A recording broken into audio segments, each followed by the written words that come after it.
Well, the police, when they're busy policing hate crimes, they cannot focus on actual crimes, which means that societies with these policies will be less safe as a result. Who would have thought?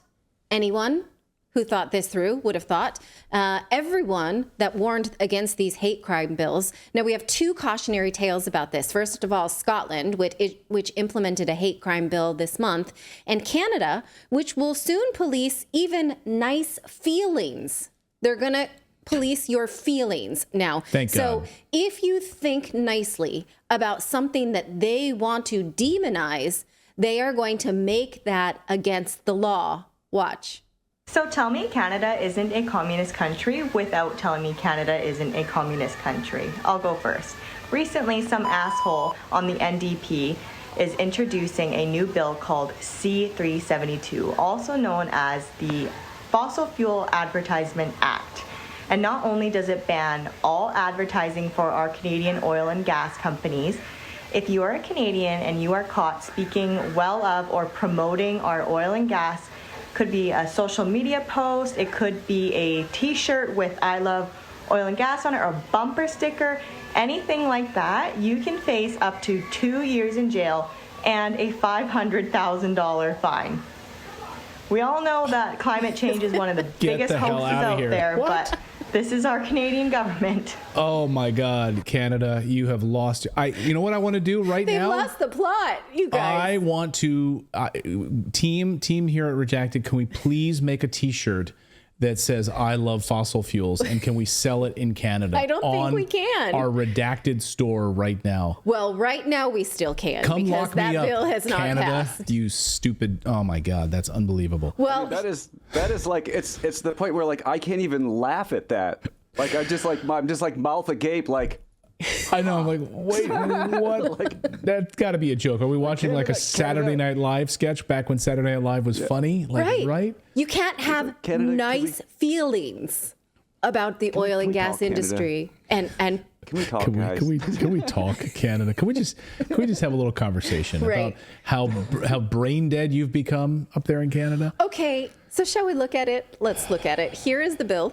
She is not wrong. C-372, the bill concludes that fossil fuels are bad for us and contributes to climate change, which is not settled science. Don't let anybody tell you that it is. But Parliament is concluding that it is, and you should not promote it. Here's how they lay that out. They're saying it's prohibited for a person to promote fossil fuel, a fossil fuel-related brand element, or the production of fossil fuel, except as authorized by these like specific their advertising to you rules. Now, it does say there's an exception for performance, like if you're in a play or whatever, or opinion. I don't understand how that, okay, but you can have an opinion, but you can't have an opinion. It's very contradictory. But if they so much... You can have the opinion, but you can't share it. I think so. So just it's keep it to yourself, that. is what it sounds like. So if they so much as suspect that you may be promoting fossil fuel and benefiting from it, you'll be in violation of the law. So as I was considering this today, I thought, okay, let's play this out. I have a YouTube channel. We do monetize it. So if I say here that fossil fuels save my daughter's life on this channel and I am benefiting from ad revenue, according to this law, this might count, except this is my opinion and I am performing on my channel. Will the authoritarian Canadian government make that distinction? Who knows? And I will share with you that, in fact, my daughter was hospitalized 2 years ago with a scary bacterial pneumonia. I thought I'd share this with you. And I was a climate a-hole at the time. I was one of those who thought that, you know, anyone who used a plastic bag was wrong or selfish or whatever. And I remember sitting there in the hospital with her and watching the nurses unwrap all of this plastic stuff. And we had to be rushed to the hospital in an ambulance. All of that, the fact that her antibiotics were available to her, shuttled there by fossil fuels. I remember thinking, wow, this changes my perspective. Like I have a completely different perspective about how, you know, I was one of those, like the world should shut down. We should all live off local things. It's just like, if I say that now, I very much appreciate that my family can live because of these fossil fuels. Is that a thought crime in Canada? Yeah, it is. I mean, in the same way that if you read like Alex Epstein's book, Fossil Future, and he talks about how women will literally lose their children in hospitals in Africa and other spots if they don't have fossil fuels to power generators for ultrasound machines and other things as they're delivering babies, right? Right. Fossil fuels saves, we can call them fossil fuels. I know they don't come from fossils, right? But that they would be Oil and gas. Oil and gas, right? That actually saves lives. So yes, that would be a problem. And by the way, just to give yourself some credit, you didn't think the world should shut down, but you were one of those people that think, oh, we should live off the land. We shouldn't be using like all these plastics and they would wind up in the oceans.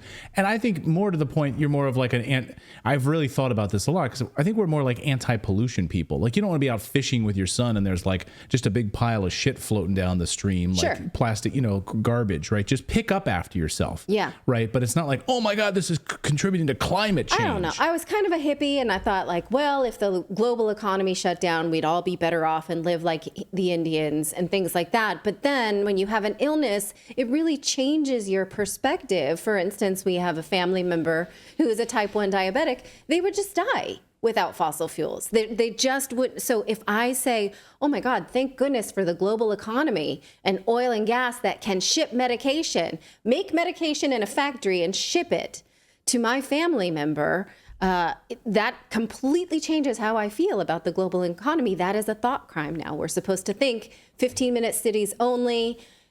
That's it, right? Right. Someone says, was she one of those people that you thought you could just hollow out a bone for a straw?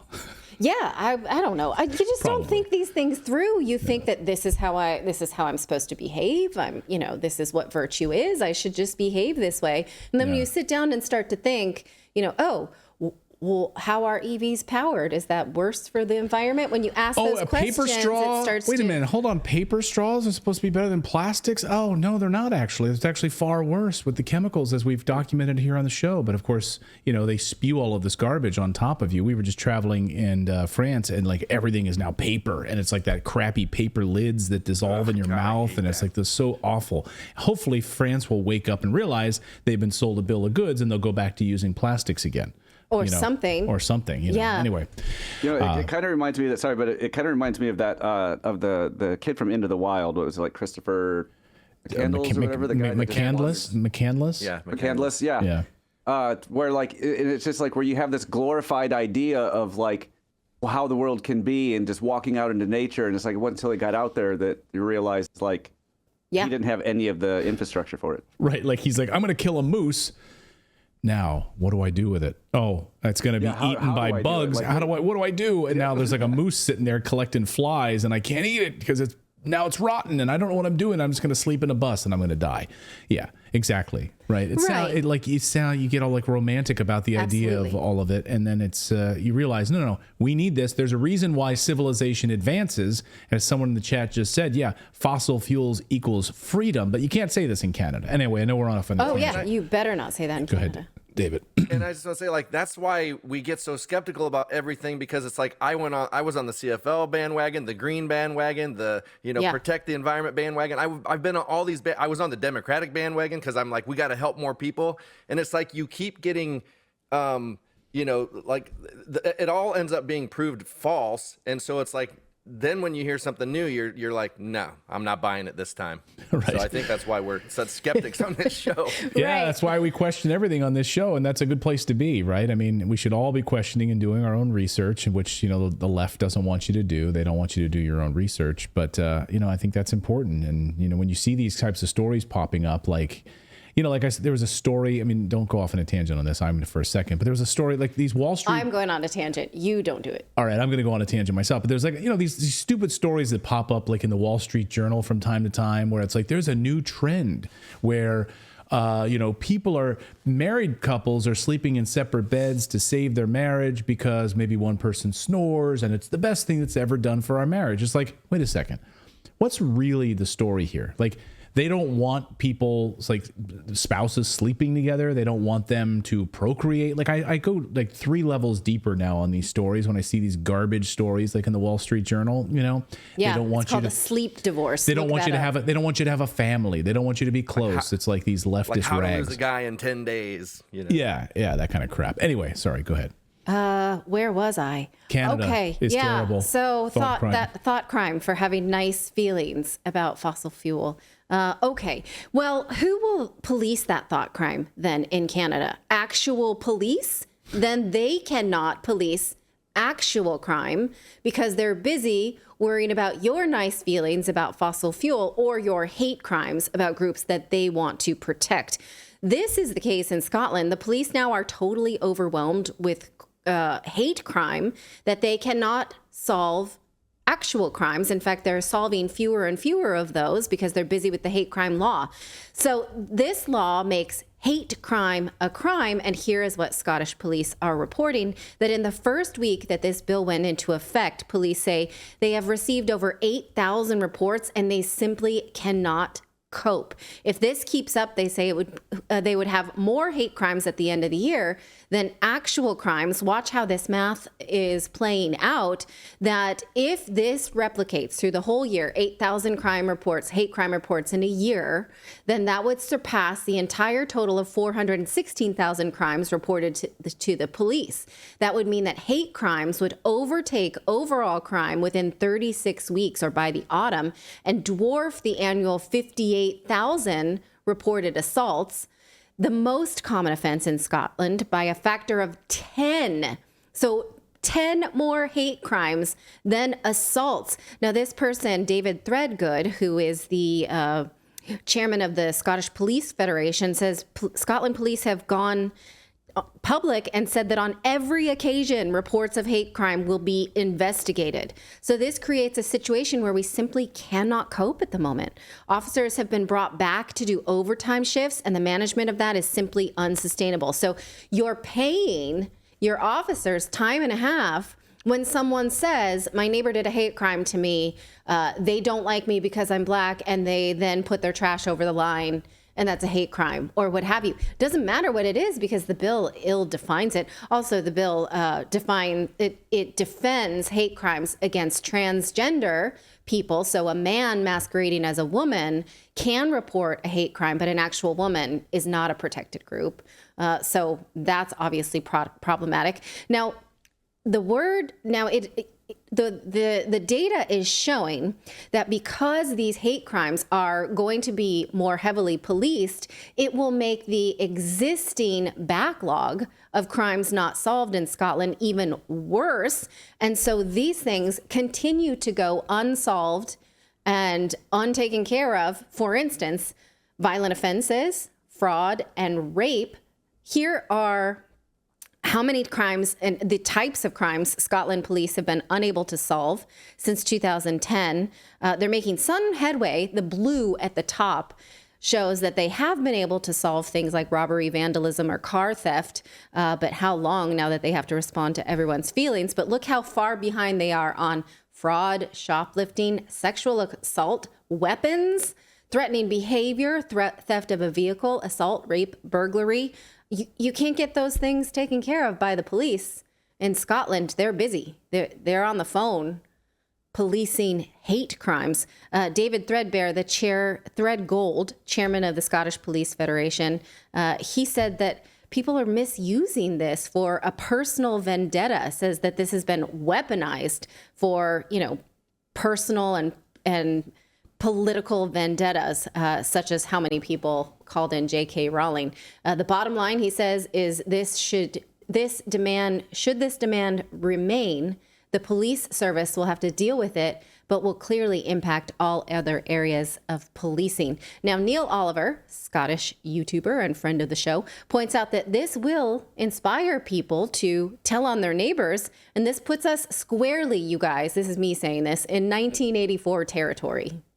Anyone and everyone with an axe to grind against an enemy or against an opponent, you'll get mischief. People just determined to cause trouble for their neighbours or for people that they have a beef with by accusing them of having stirred up hatred. Well, that is exactly what's happening, and we're just waiting to find out who will be punished and to what extent. And it's just a matter of time when someone is punished for something that the rest of us do not think is a hate crime.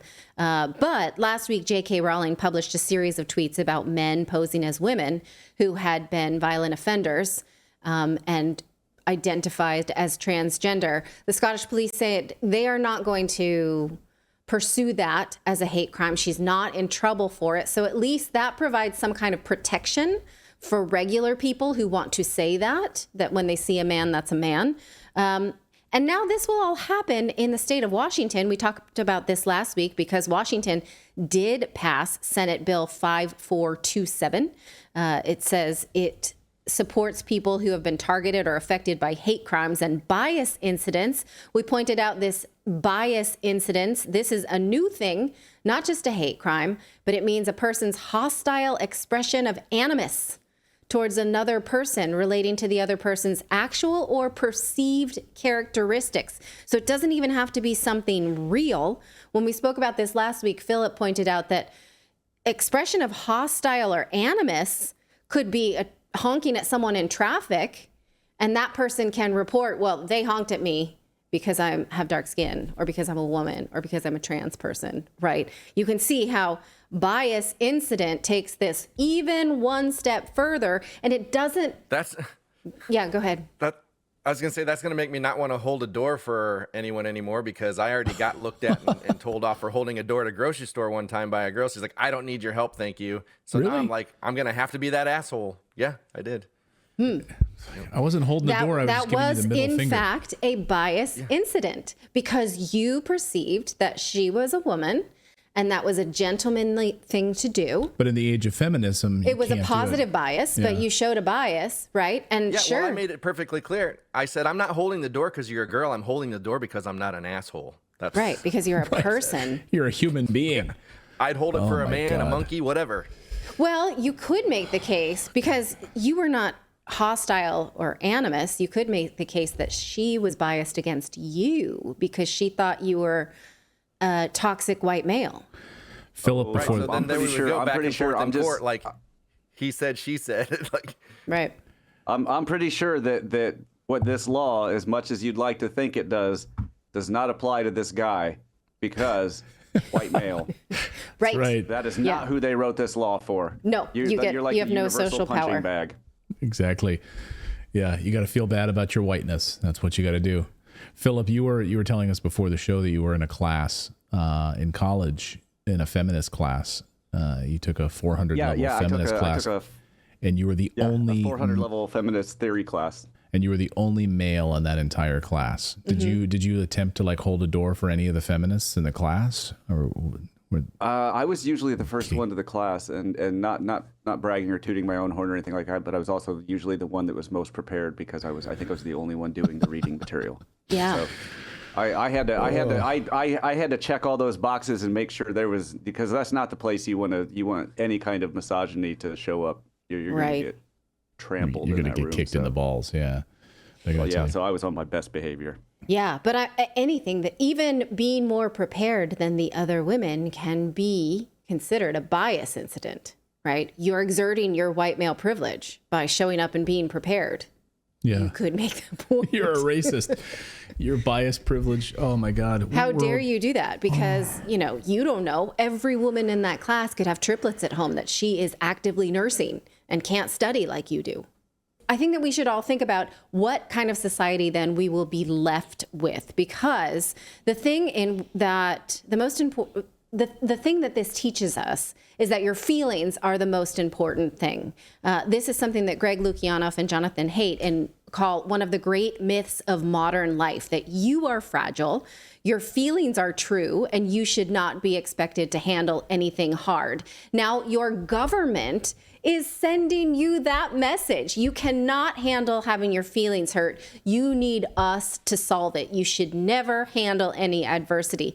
This is their great book, which I would like to recommend if you haven't already read it, The Coddling of the American Mind, where they advocate for a population that is anti-fragile. That means we get stronger every time we experience hardship, like a grapevine or a mussel. But now Scotland, the land of the people who inspired each other to throw off the English in the strength of William Wallace, will be the land of the fragile. If Mel Gibson now were to yell freedom while he was playing that character it would scare the Scots and they would call the police and say, that made me very anxious. That was a bias incident, right? And so all of this points to the fact that politicians do not actually protect the most vulnerable. If they did, they wouldn't do things like, letting poor people of color live in dangerous neighborhoods, crime-ridden societies where criminals are not prosecuted. They don't care about real victims. They care about turning you into a fake victim and a fragile fake victim. So that's what we get when we elect politicians who do this. I really hoped you enjoyed watching this video. You know, YouTube thinks that you'll actually like this next video right here. It's personalized based on your own viewing habits. So if you watch the video, please leave a comment. Let us know what you think about it. And we will see you next time, everyone.